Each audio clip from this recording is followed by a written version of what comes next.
น้องจากลาเฮาได้สัญญาไม่มั่นกันไว้ว่าจะหักกันตลอดไปบ่มีไผ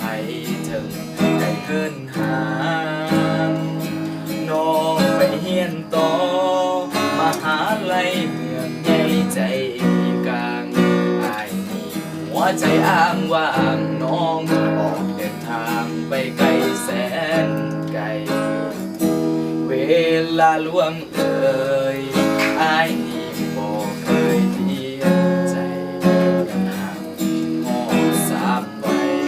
ยังคอยท่าน้องอยู่เสมอปานใดได้น้องสองเฮาจะได้พบเจอห่วงหานอนฝันละเมอคิดว่าเสมอเด้อคนของใจแต่สุดท้ายน้องหนีไปมีคนใหม่น้องทิ้งอ้ายไปหัวใจอ้ายแทบขาดปานนั้นบอกการดีๆว่าสิมีน้องจะกลับมาสุดท้ายน้องมาจากลาลืมสัญญาของเราสองคนต้องจำใจลาเสียน้ำตาย้อนคนหลายใจยอมให้น้องกับคนใหม่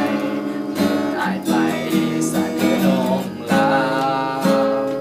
ขอให้เจ้ากับเขาโชคดีสุขีเถิดนา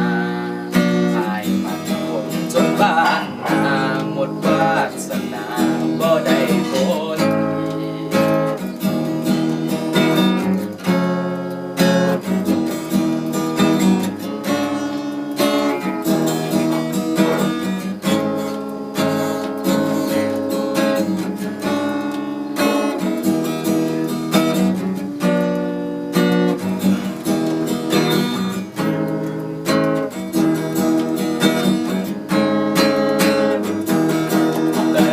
สุดท้า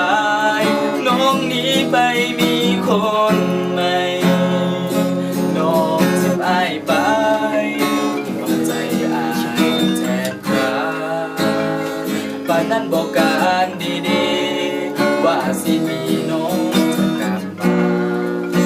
สุดท้ายน้องมาจากลาลืมสัญญาของเราสองคนต้องจำใจลา